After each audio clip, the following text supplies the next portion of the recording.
Dr. Robert Epstein joins us tonight. We're happy that he is. Doctor, thanks so much for coming on. So first to the practical effects.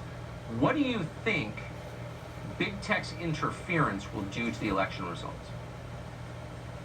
Well, based on the data that we're collecting, I would say that if what we're seeing is present nationwide, they are probably shifting this year in this election about 15 million votes without anyone's awareness and except for what I'm doing, without leaving a paper trail for authorities to trace. How are they doing that?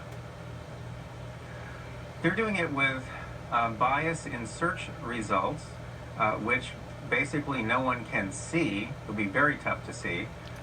We've been measuring that now with about 600 field agents in the swing states, and just based on the first 150,000 searches that we've looked at, and that's about 1.5 million search results and over 1 million web pages, we're finding very substantial pro-liberal bias in all 10, or at least 9 out of 10 search results on the first page of Google search results, strong liberal bias, not on Bing or Yahoo though.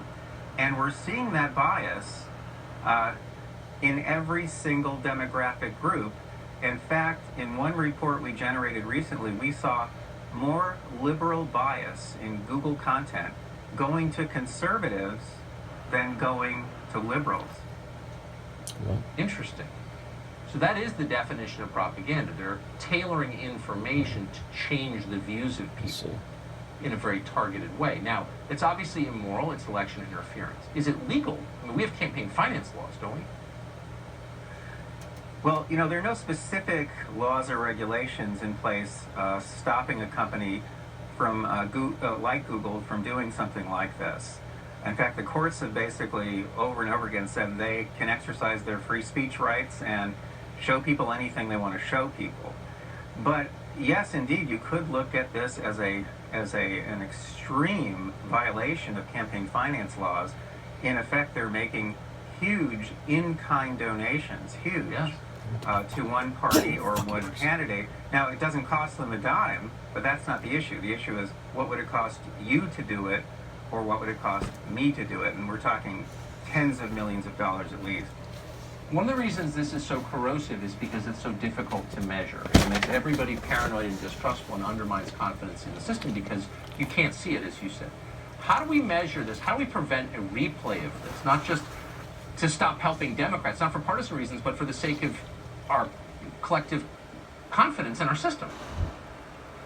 I think there's only one way to do it. I don't think laws and regulations can keep up with tech. I've been in touch with a lot of members of Congress, a lot of AGs.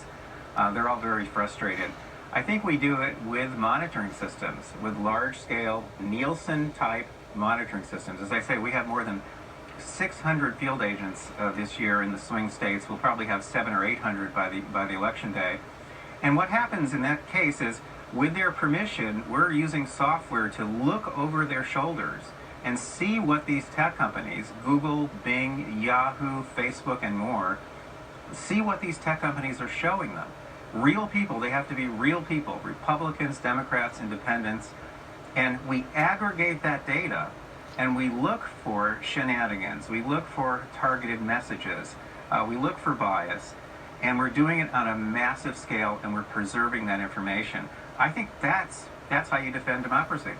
Yeah, I agree with that completely. They must hate you, and that's a badge of honor. I'm sure. Dr. Robert Epstein, thank you for coming on tonight. I appreciate it. My pleasure.